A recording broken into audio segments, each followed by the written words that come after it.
ada perangkat-perangkatnya. Perangkat yang pertama yaitu tang krimping. Tang krimping ini dia berfungsi sebagai pemotong kabel dan memasangkan konektor RJ45.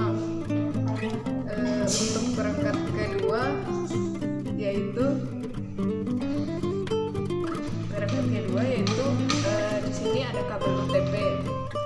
Kabel UTP ini berfungsi sebagai penghubung jaringan ke device-device yang akan diberi akses. Dan perangkat ketiga yaitu ada konektor RJ45. Dia ini berfungsi sebagai penghubung atau penyambung device yang akan diberi akses. Seperti ini bentuknya. Dan perangkat keempat yaitu ada LAN tester. Dia ini berfungsi sebagai penguji atau pengetes kabel UTP yang sudah kita pasangi konektor berjalan dengan baik atau tidak. Seperti ini bentuknya.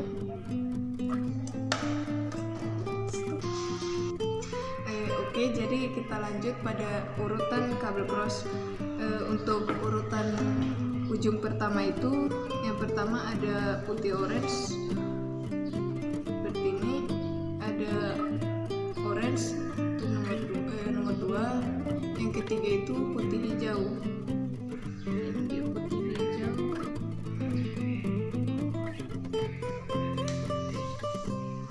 hijau, setelah itu biru. Yang keempat warna biru. Setelah itu hijau, kabel warna hijau.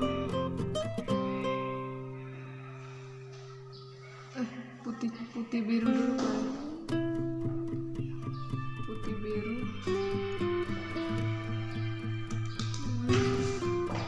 Setelah putih biru itu ada hijau.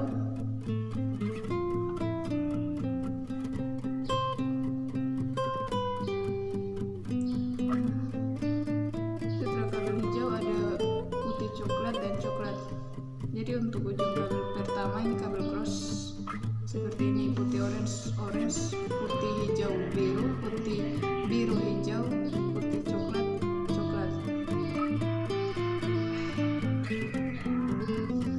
Oke, jadi kita lanjut untuk kabel cross yang ujung yang kedua. Yang pertama itu ada putih hijau ini. Setelah itu hijau, setelah itu ada kabel putih orange,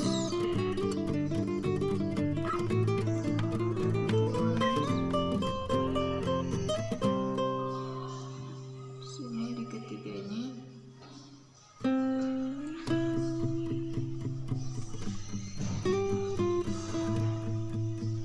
Setelah itu ada biru.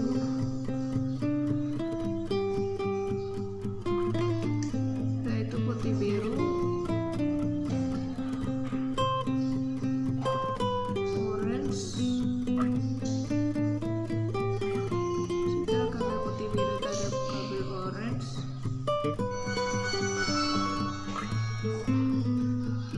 Jadi untuk kabel cross ujung yang kedua itu ada kabel putih hijau, putih orange biru, putih biru orange, dan putih coklat serta coklat. Jadi seperti ini setidaknya urutannya. Selanjutnya kita akan mengkrimping kabel. Langkah-langkahnya itu yang pertama kita potong kabel menjadi 2 bagian.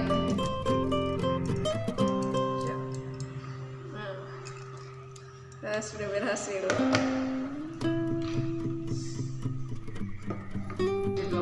Di sini sudah terpotong jadi 2 bagian. Setelah itu pembungkus karetnya sudah dibuka. Kemudian di sini kita akan luruskan kabelnya sambil atur posisinya. Atur seperti tadi.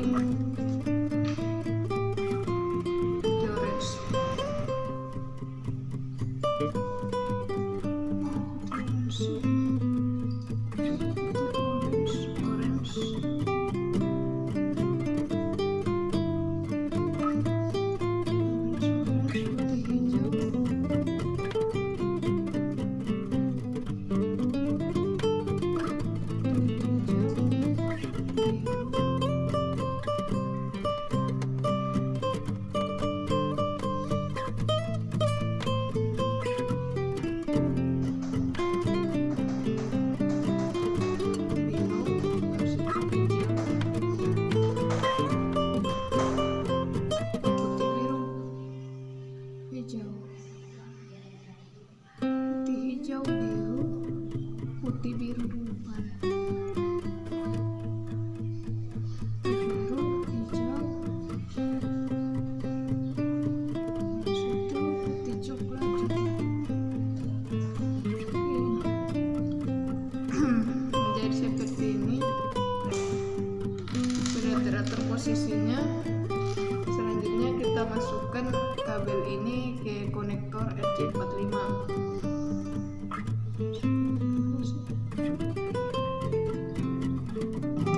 Oke, jadi seperti ini sudah terpasang, sudah dimasukkan ke konektor RJ45. Setelah itu kita akan mengkripping kabelnya, ya dimasukkan ke sini, bukan di sini karena di sini untuk tempat pemotongan kabel. Masukkan seperti ini. Setelah itu nanti akan ditekan, dan jika sudah ada suara atau bunyi, maka teknik crimpingnya itu sudah selesai.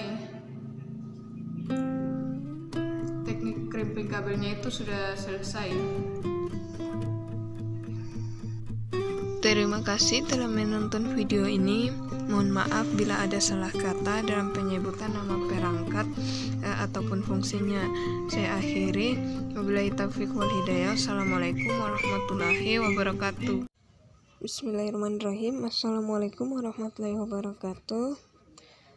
Perkenalkan, nama saya Naya Rahmatika dengan NIM 212211038, kelas C, Prodi Ilmu Komputer. Oke, langsung saja di sini saya akan menjelaskan tentang komponen-komponen dari aplikasi Cisco Packet Tracer. Jadi di sini komponen yang pertama yaitu repeater. Repeater yaitu access point yang berfungsi memperluas jangkauan sinyal WiFi yang belum tercover oleh sinyal dari access point server agar bisa menangkap sinyal WiFi.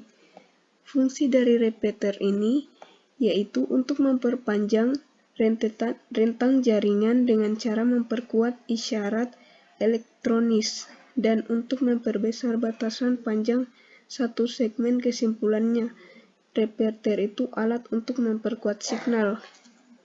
Komponen yang kedua yaitu switch. Switch ini adalah alat yang digunakan sebagai penghubung komputer atau router pada satu area yang terbatas. Switch juga bekerja pada lapisan data link. Cara kerja switch hampir sama seperti bridge, tetapi switch memiliki sejumlah port sehingga sering dinamakan multi-port bridge. Fungsi dari switch ini yaitu menghubungkan beberapa alat lain untuk membentuk suatu local area network atau LAN. Yang ketiga itu router. Router adalah perangkat jaringan yang digunakan untuk membagi protokol kepada anggota jaringan yang lainnya. Dengan adanya router, maka sebuah protokol dapat di-sharing kepada perangkat jaringan. Jadi fungsi router ini yaitu penghubung antar dua atau lebih jaringan untuk meneruskan data dari satu jaringan ke jaringan lainnya. Perbedaannya dengan switch yaitu kalau switch merupakan penghubung beberapa alat untuk membentuk suatu local area network atau LAN.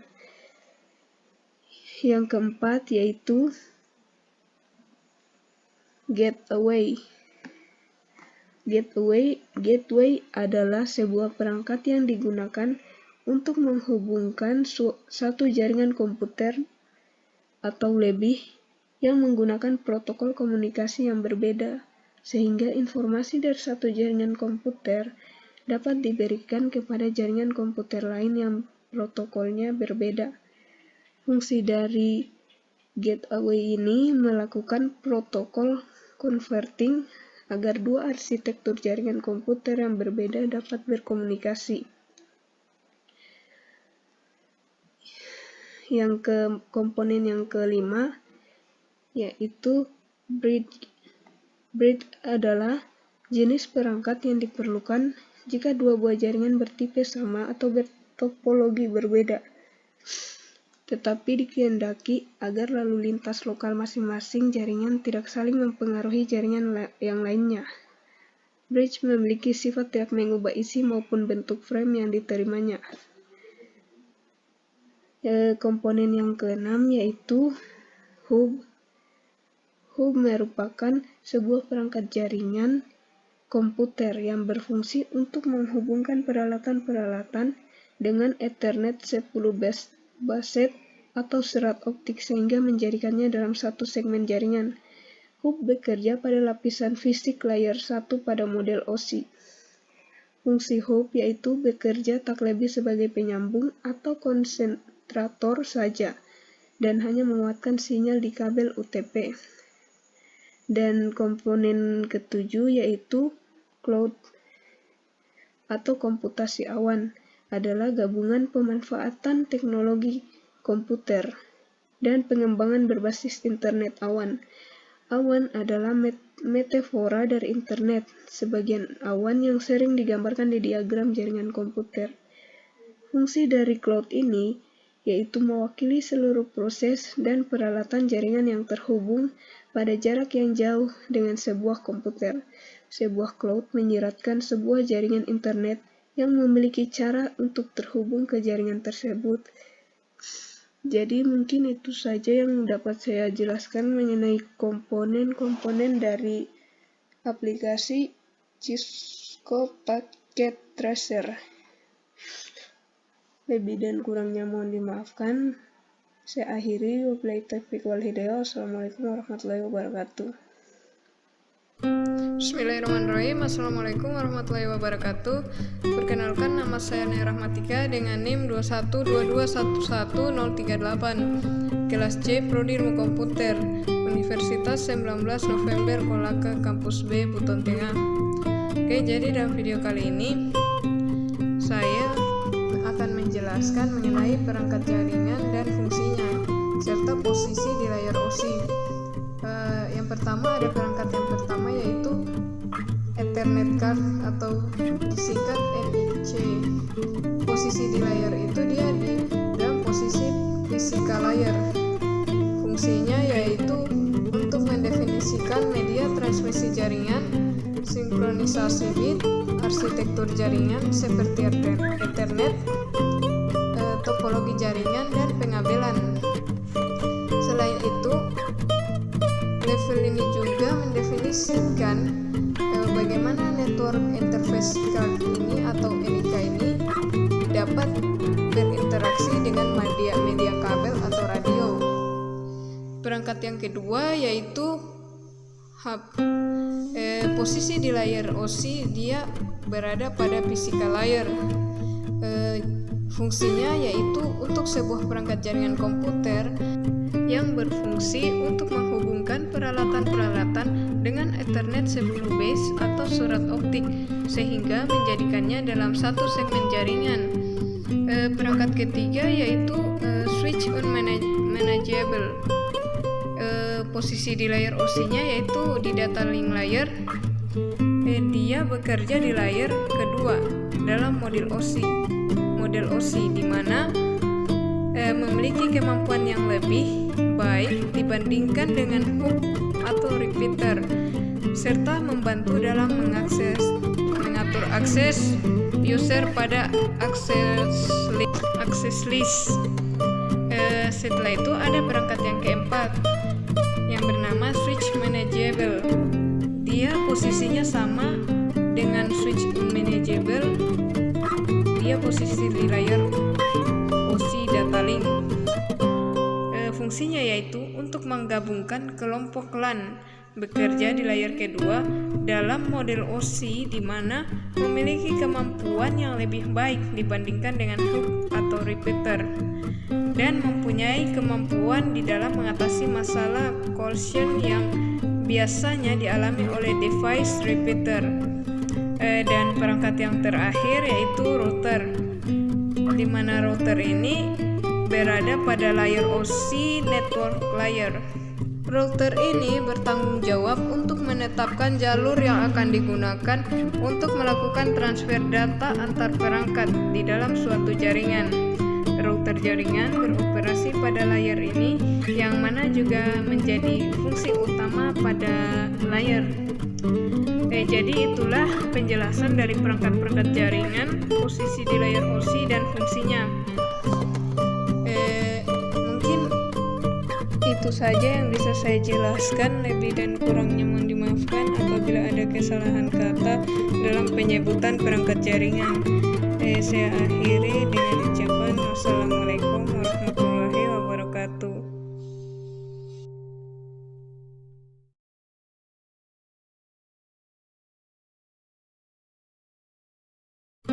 Bismillahirrahmanirrahim. Assalamualaikum warahmatullahi wabarakatuh.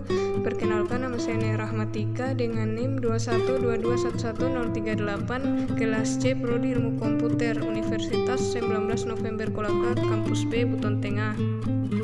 Oke, jadi dalam video kali ini kita akan membuat konfigurasi IP address versi 4.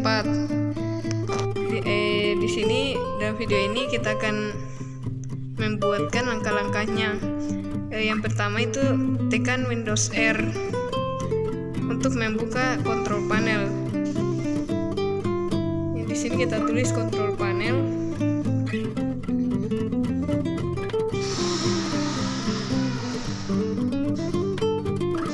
Setelah itu kita enter.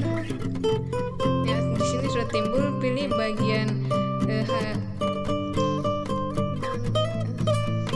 network and internet, pilih bagian network and sharing center. Di sini ada dua pilihan, tetapi yang kita pilih itu pada bagian change adapter setting, pada bagian samping tadi. Setelah itu kita pilih bagian Ethernet. Di sini ada connect using. Di situ ada beberapa pilihan. Jadi di sini kita pilih Internet Protocol version 4 atau TCP PV4 Properties. Pilih bagian use the following IP address. Setelah itu masukkan IP addressnya 192.168.1.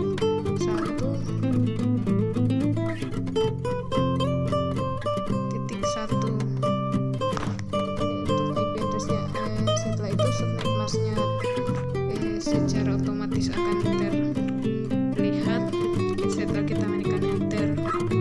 Setelah IP address sudah dimasukkan, berarti kita telah berhasil mengkonfigurasi IP address versi 4. Mungkin itu saja yang bisa saya sampaikan, lebih dan kurangnya mohon dimaafkan. Wabillahi taufiq wal hidayah. Wassalamualaikum warahmatullahi wabarakatuh. Oke, jadi ini lanjutan videonya. Di sini kita akan melakukan klasifikasi IP. IP yang pertama yaitu 10.168.1.2. Klasifikasinya itu pada kelas A. Mengapa? Karena kelas IP A itu dimulai dari angka 0 sampai 127. Yang kedua ada IP address 180.0.0.1, di mana klasifikasi kelas IP-nya ini berada pada kelas B. Karena kelas IP B itu dimulai dari angka 128 sampai 191. IP address yang ketiga yaitu 50.222.43.22, di mana klasifikasinya ini berada pada kelas A. Karena kelas A sama seperti yang pertama, yaitu dimulai dari angka 0 sampai 127. Yang keempat yaitu IP address 221.20.10.1, di mana klasifikasi kelas IP-nya ini berada pada kelas C, karena kelas IP C itu dimulai dari angka 192 sampai 233. Yang kelima yaitu IP address 226.22.20.30.10, di mana klasifikasi kelas IP-nya ini berada pada kelas D, karena kelas D itu dimulai dari angka 224 sampai 239. Dan yang IP yang terakhir yaitu 300.40.30.10, di mana klasifikasi IP ini berada pada kelas A. Alasannya karena nilai kelas E itu berada pada angka 240 sampai 255. Jadi pada nilai yang ke atasnya itu kembali lagi ke kelas A.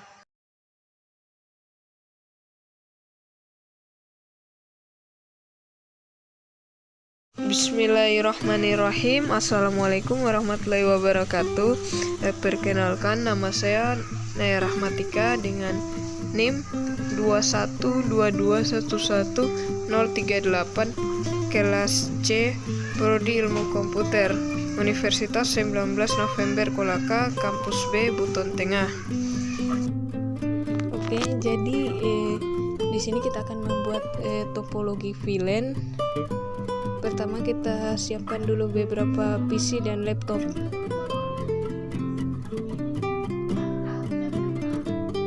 Setelah itu kita pasang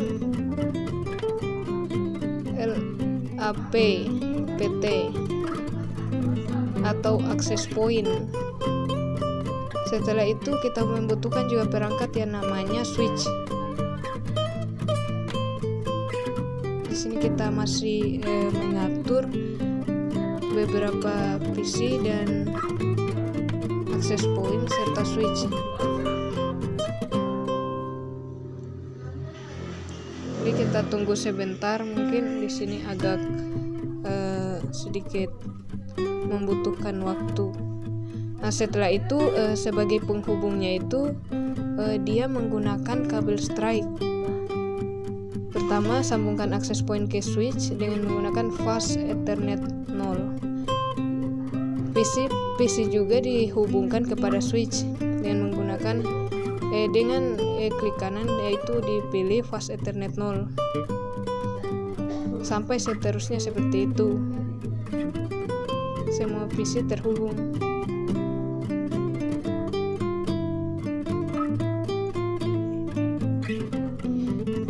Setelah itu kita cari lagi perangkat switch 2960. Setelah itu tambahkan lagi laptop untuk melakukan konfigurasi jaringan VLAN ini.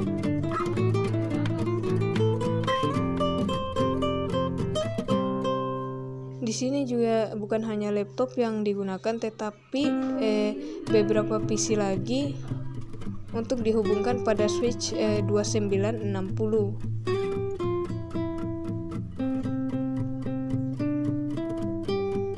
Di sini mungkin videonya agak lambat.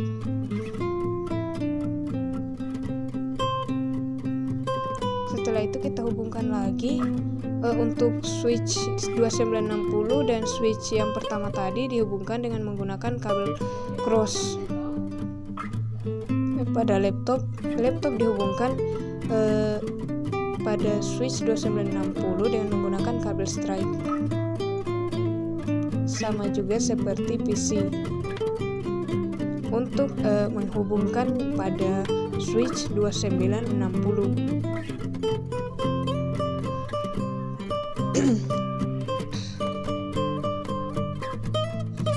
Setelah itu kita cari lagi perangkat seperti switch tadi yang kedua, yaitu perangkat switch 2960.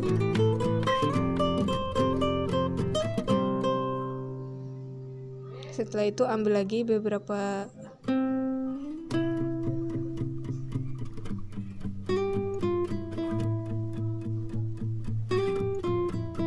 setelah itu ambil lagi switch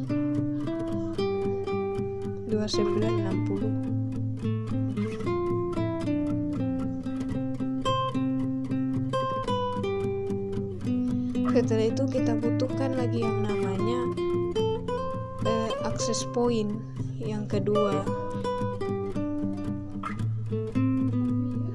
Hal ini dibutuhkan karena agar konfigurasi ini berjalan lancar, yaitu konfigurasi topologi VLAN.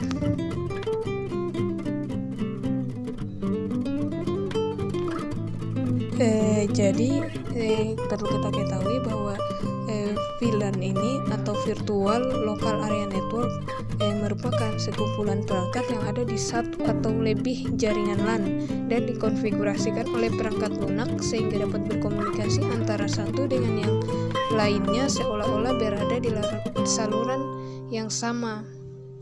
Fungsi dari VLAN ini yaitu mengakomodir konfigurasi pada jaringan komputer fisik menjadi beberapa domain siaran. Selain itu, VLAN ini juga menambah keamanan. Manfaatnya itu bisa menambah keamanan, efisiensi biaya, dan tidak perlu mengatur ulang jaringan komputer. Oke, di sini kita tambahkan lagi beberapa server yang dihubungkan pada switch.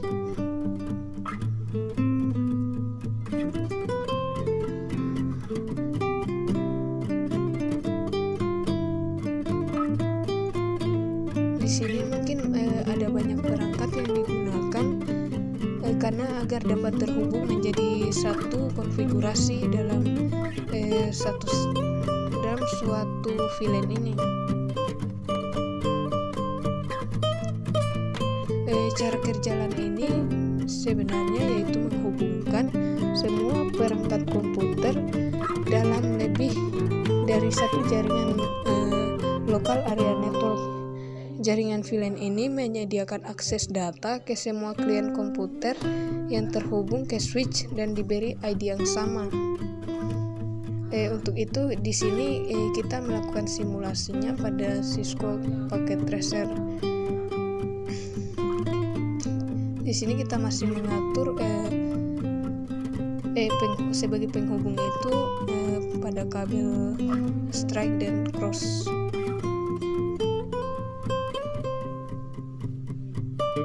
Di sini kita buat dulu.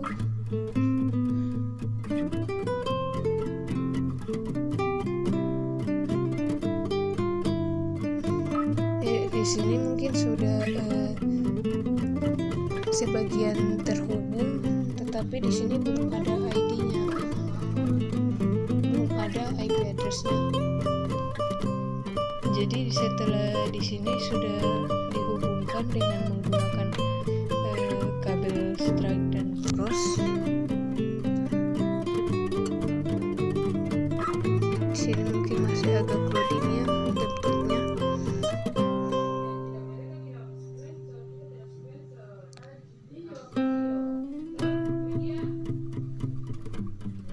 Nah, di sini kita sudah akan mulai memasukkan IP konfigurasinya. Yang pertama itu pada PC yang pertama yaitu 192.168.1.1. Untuk subnet masknya sendiri 255.255.255.0. Sama juga pada PC sebelumnya.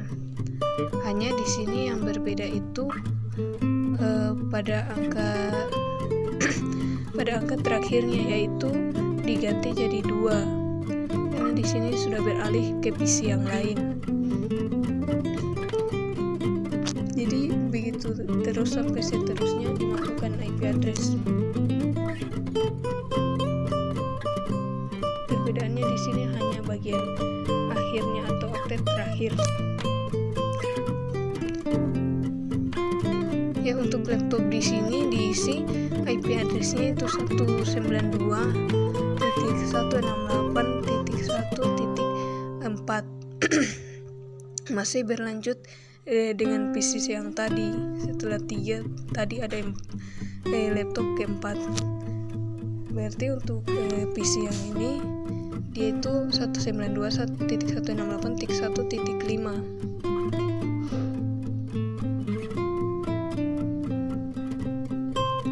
sampai seterusnya seperti itu. Untuk IP address-nya di sini kita menggunakan IP address kelas C karena agar lebih memudahkan kita dalam melakukan konfigurasi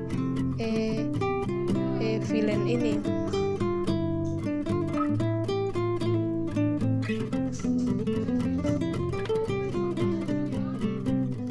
Semua PC ataupun laptop dimasukkan IP address agar semua bisa saling berkomunikasi satu sama lain, meskipun tidak terhubung pada switch yang berbeda. Untuk server sendiri di sini kita pilih desktop, masukkan lagi IP address-nya. Desktopnya di sini kita tulis 192.168.1.8, masih lanjutan PC tadi. Sampai seterusnya seperti itu.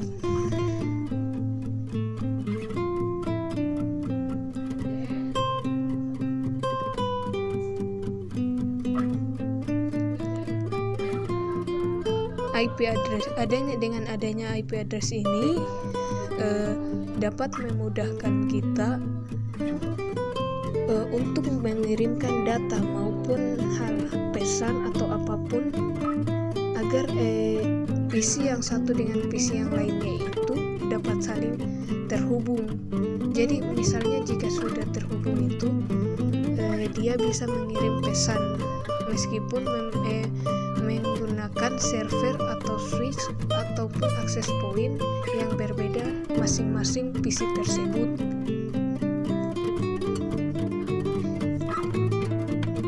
Untuk subnet masknya sendiri itu dia tetap 255.0. Oke, di sini kita coba ping. Kita ping itu 192.168. Kita pilih pada PC 168.1.2. Ya, di sini sudah berhasil. Jika ada tulisan reply from itu tandanya sudah bisa saling berkomunikasi antara PC 1 dan PC 2. Di sini kita coba lagi satu, yaitu 192.168.1.3. Kita coba lagi untuk ping, dan ini sudah ada lagi tulisan reply from. Berarti di sini sudah bisa saling terhubung karena dengan adanya IP address tadi, maka mereka bisa saling mengirimkan alamat sesuai dengan perintahnya. Tinggal ping ini tinggal dimasukkan IP address dari PC untuk PC orang lain untuk mengirim pesan maupun data. Di sini saya sudah coba beberapa kali memasukkan IP address.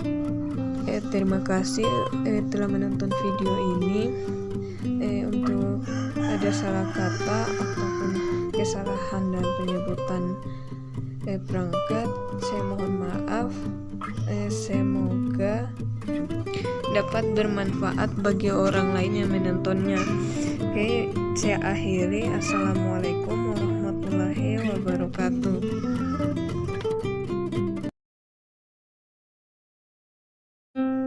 Assalamualaikum warahmatullahi wabarakatuh. Perkenalkan, nama saya Naya Rahmatika dengan NIM 2122111038, kelas C, Prodi Ilmu Komputer, Universitas 19 November Kolaka, Kampus B, Buton Tengah.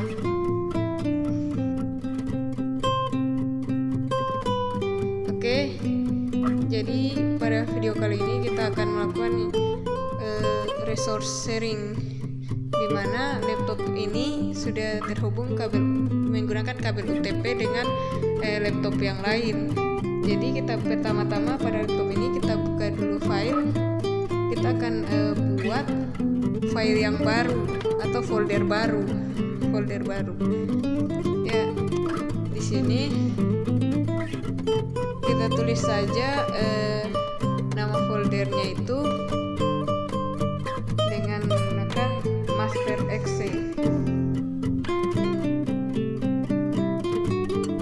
Ya, setelah itu kita sudah buat folder master.exe.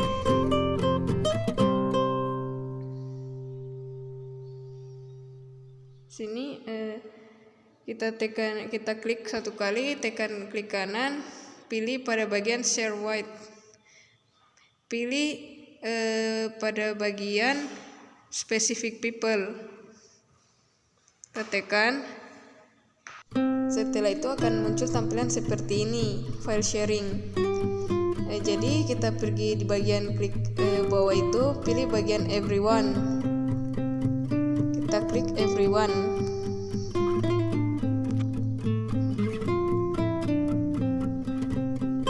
Setelah kita klik everyone ini, kita tekan add.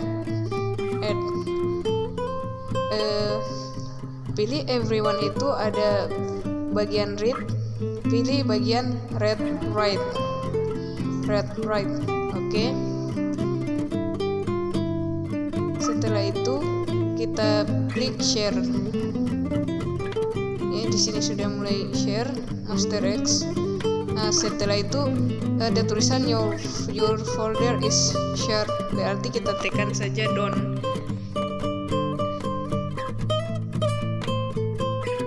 Oke, jadi setelah itu kita tekan bagian Windows R,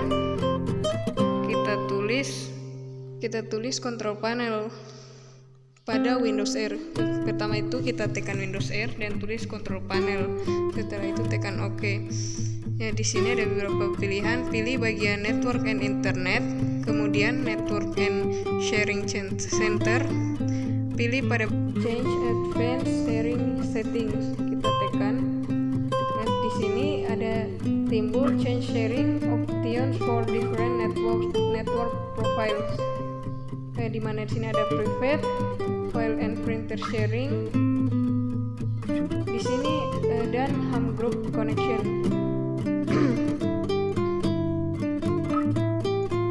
Di sini kita pilih bagian add networks, kita tekan, maka akan muncul public folder sharing, di mana di sini ada tulisan turn on sharing and turn on.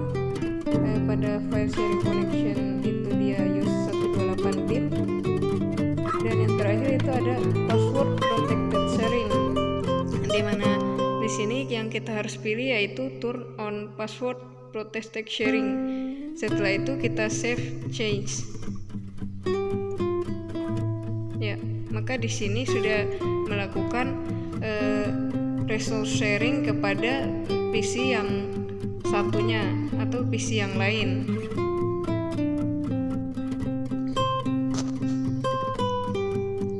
Oke, setelah itu kita pilih restart pada laptop yang ini. Ya, setelah itu di sini ada PC yang kedua yang telah terhubung menggunakan kabel UTP tadi. Ini adalah PC yang kedua.